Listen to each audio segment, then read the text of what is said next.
U.S. Secretary of State Antony Blinken and Kenya's President William Ruto met to finalize details of the international mission to Haiti. In Argentina, the Senate's Budget and Finance Committee has ruled in favor of the bill modifying income tax that will benefit thousands of workers. And on Wednesday, the President of China and Syria held a meeting in Haiti City in the eastern area of the Asian country.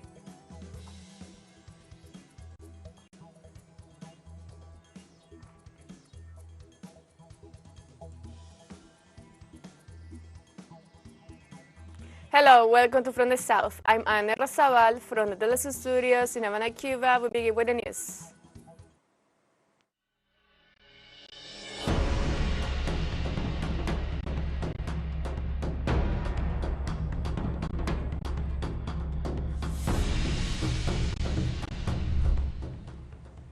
The third day of the 78th session of the United Nations General Assembly in New York closed on Thursday and is set to resume the debates on Friday at 9 a.m. The third day of the debate focuses on the theme of restoring trust and reviving solidarity, as well as accelerating action on the 2030 Agenda and its Sustainable Development Goals for peace, prosperity, progress, and sustainability for all nations. During the meeting, several presidents and head of states expressed the rejection of unilateral coercive measures and the need to cooperate to face global challenges with ideas of solidarity, justice, and respect. Prime Minister from Barbados, Mia Mowbray, and Prime Minister from Haiti, Ariel Henry, are among the speakers scheduled to address the United Nations General Assembly on its fourth day of ongoing general debate.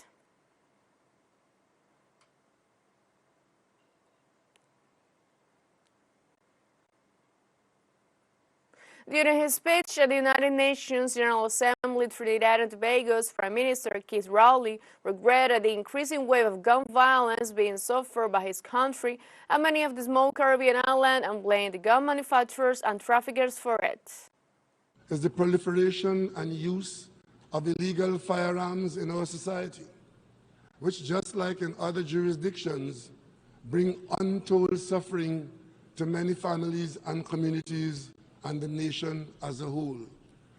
Only today, Mr. President, we experienced the loss of life of 5 members of one family killed by an assailant with an assault weapon.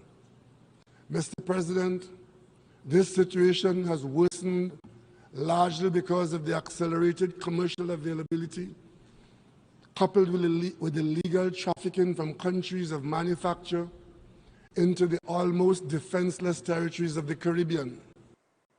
The Prime Minister of the Caribbean nation also referred to the current crisis in Haiti and expressed that Trinidad and Tobago is committed to participate in the solution of the conflict.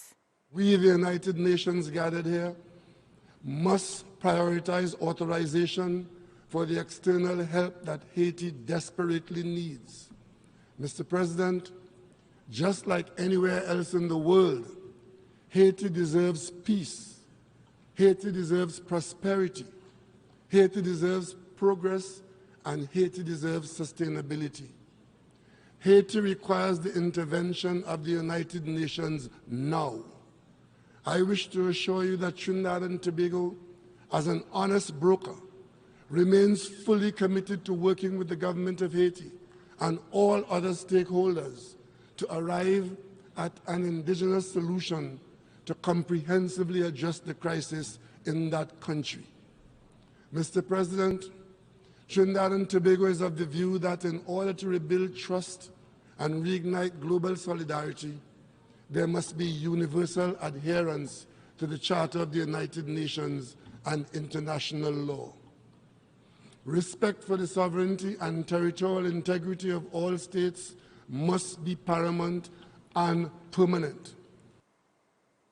Vice President of the People's Republic of China, Han Zhen, stressed the interconnection of the security of all countries and called for the promotion of win-win negotiations and international cooperation. Uphold equity and justice and safeguard peace and security. The security of all countries is interconnected. Indeed, the security of one country has an impact on that of other countries. It is important to follow the vision of common, comprehensive, cooperative, and sustainable security, and embark on a path to security featuring dialogue over confrontation, partnership over alliance, and win-win outcomes over a zero-sum game. The Chinese vice president also called for the cessation of hostilities and called for resumption of peace talks as the only way to end the Ukrainian conflict, and stressed his country's willingness to continue playing a constructive role to that end. Cessation of hostilities and resumption of peace talk is the only way to settle the Ukraine crisis. China supports all efforts that are conducive to the peaceful resolution of the Ukraine crisis and stands ready to continue playing a constructive role for the early attainment of peace. And Uganda's Vice President Jessica Alupo highlighted the role of her country within the United Nations and other international forums as the common chair of the non-aligned movement. The non-aligned movement remains a key player in handling current and emerging global challenges within the United Nations.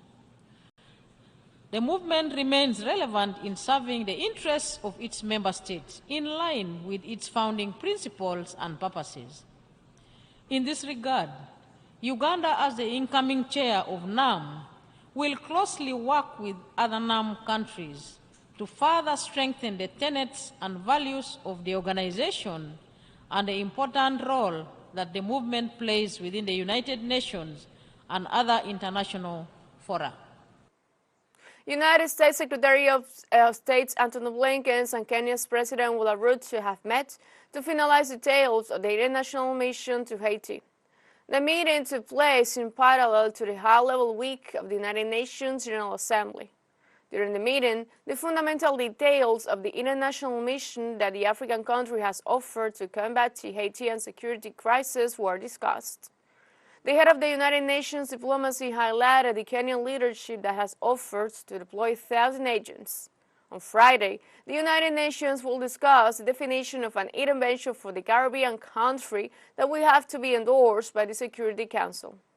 While Haitian interests are divided, social organizations have demonstrated against a foreign intervention that results as harmful as past ones, where multiple human rights violations were registered against the population.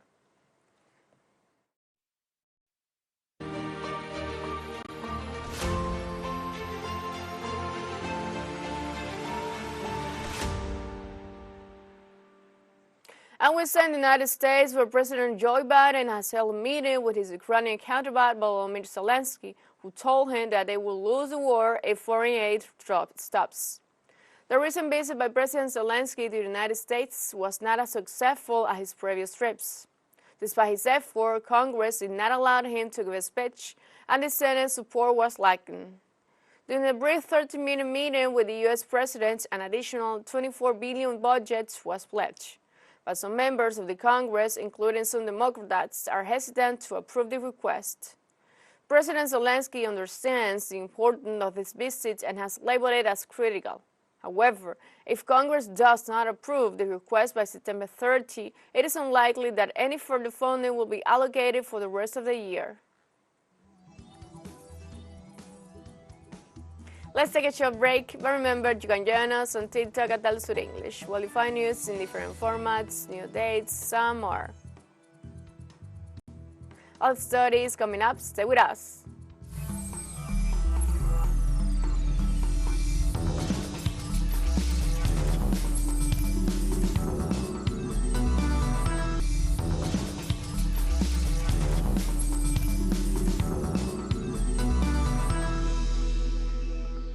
Welcome back.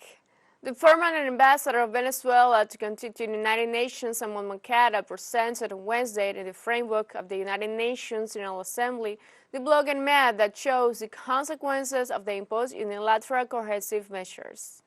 The geopolitical map of sanctions registers data and unilateral coercive measures and offers a ranking of the most sanctioned countries. In response to President Nicolás Maduro's call for the creation of an anti-blogging law, the Venezuelan government created the map, which includes methodological notes and a new section of unilateral coercive measures and fights against policies that violate the UN Charter and the right to development. The tool highlighted that until August 2023, 26,162 measures are imposed on 30 countries, mostly by the United States and the European Union. Venezuela is the fifth most sanctioned country with a total of 930 measures imposed in just 90 years. Unilateral coercive measures are weapons of economic policy. They are weapons of economic policy in the literal sense because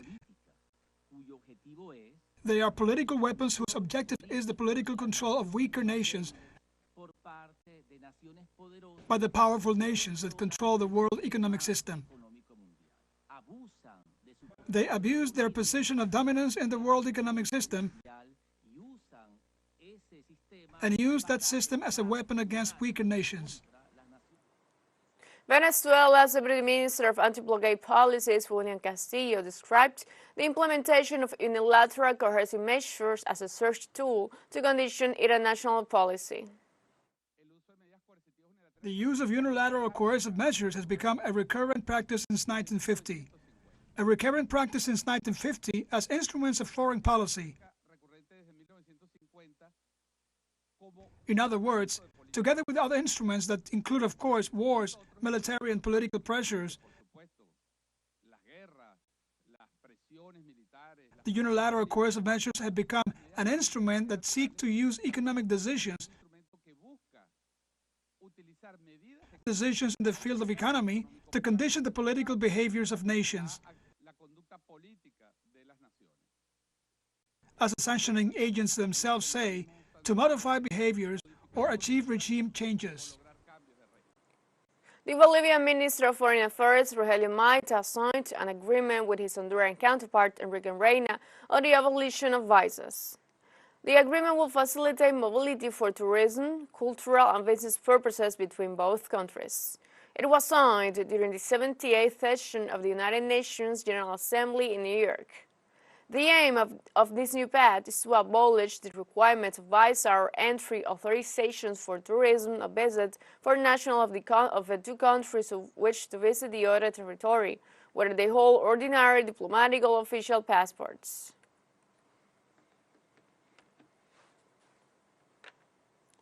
The Brazil highest court reaches a majority in favor of indigenous people in a crucial trial on the future of their lands, considered a barrier against afforestation.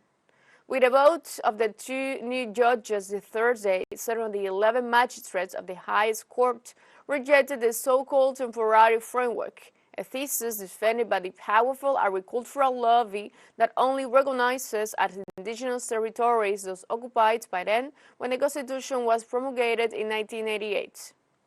The Instituto Socioambiental confirmed that the thesis threatened almost a third of the more than 700 indigenous reserves already identified in Brazil, the majority of them in the Amazon. However, due to the decision reached, the court has now to decide whether to provide compensation for the landowners whose lands would be transformed into reserves.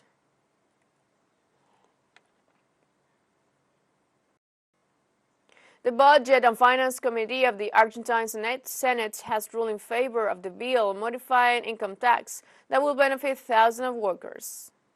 On Thursday, the norm proposed by the executive and already approved by the deputies with a significant consensus gained majority support, thanks to the senators contributing by the ruling interbloc at the front of all. The objective of this project is to eliminate the fourth category of income tax and change the formula used for calculating it. The change could potentially prevent taxes from affecting wage increases and provide tax relief to the working class. According to senators of the committee, the norm is expected to be sanctioned next week.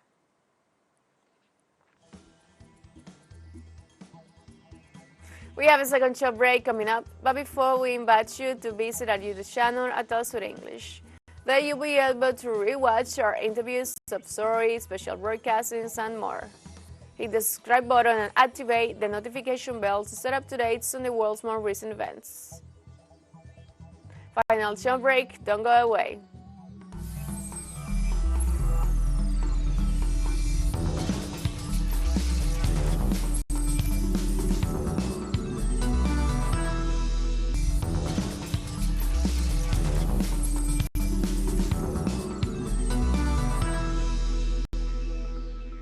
Welcome back. On Wednesday, the president of China and Syria, Xi Jinping, and Bashar Al-Assad held a summit meeting in Hazud City, located in the eastern area of the Asian country. According to official media accompanying the meeting, the heads of states announced the establishment of a China-Syria strategic partnership. The meeting has been described as a remarkable milestone in the history of bilateral relations. President Bashar al-Assad is making his first trip to the Asian nation after almost 2 decades. In addition to the meetings with the highest Chinese authorities, the Syrian leader will attend the opening of the Asian Games this Saturday.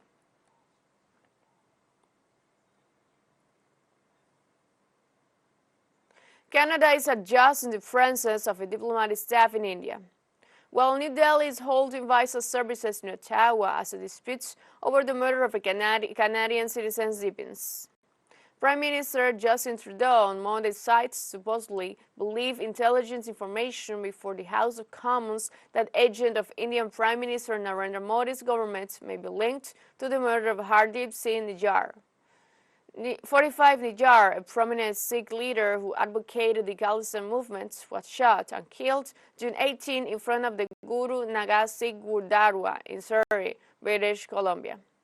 Trudeau did not elaborate on the evidence available to Canadian intelligence services. India, for his part, publicly denied the allegation and accused Ottawa of harboring Khalistani terrorists and extremists. Also warned its citizens in Canada to exercise utmost caution. Both nations expelled their respective diplomats. On Thursday, Kenyans gathered to commemorate the deadly attack on September 21, 2013, infamously known as the Wednesday Mall attack. It's been 10 years since a group of Somali Al-Shabaab militants attacked a major shopping mall in Nairobi, Kenya, killing more than 60 people. On that day, a four-man command and team raided the upscale Westgate shopping mall in the Kenyan capital, throwing grenades and firing indiscriminately at shoppers and business owners, killing anyone on sight. A 4-day siege ensured, during which Kenyan security forces launched a series of assaults to retake the mall and subdue the attackers. 67 people were killed and more than 150 people were injured. The attack was claimed by Al-Shabaab in retaliation for Kenya's military intervention in southern Somalia in 2011. Only 2 people have been convicted over the atrocity, receiving separately a 33- and an 18-year-old prison sentence. I hope that it won't happen again. I'm still scared sometimes. I still have that flashback. Like today, I'm really remembering the people that passed away, but I'm also remembering that I had this chance to live, and I'm grateful. Yes, and I pray. I think the first 2-3 years I went through trauma, but after that, I remembered, like, why would I be going through trauma and I'm living? So they convinced me to come back. The security was tight. And I thought about it. I was like, I don't think it could happen again. So, well, I built up the strength to come back. 10 years ago, on this very day, our city and our nation were thrust into a darkness that none could have ever imagined. The images of that fateful day will forever be in our collective memory.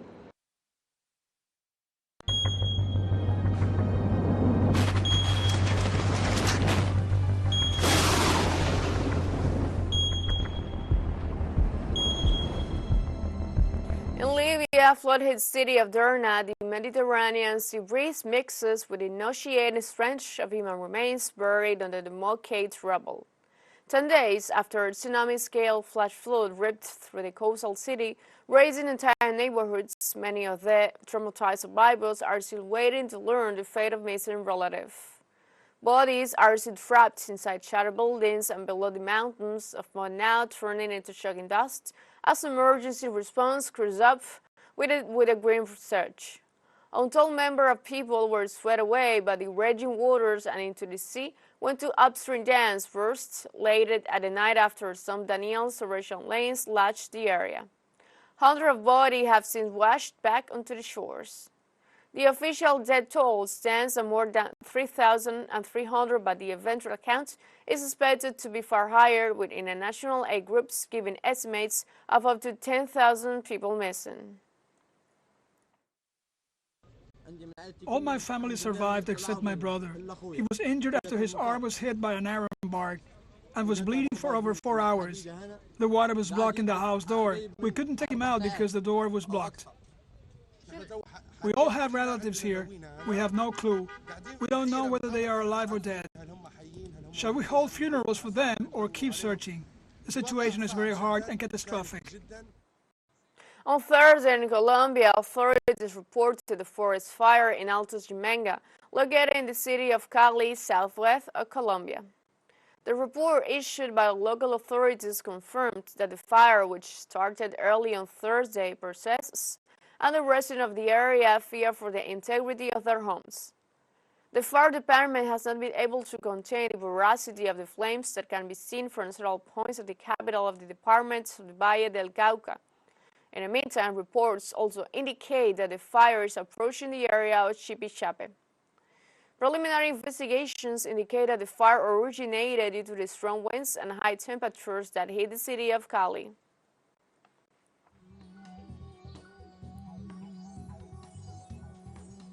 We have come to the end of this news brief. You can find this and many other stories on our website at TeleSUREnglish.net. And join us on social media, Facebook, X, Instagram, Telegram, and TikTok. For TeleSUR English, I'm Ana Rosabal. Thank you for watching.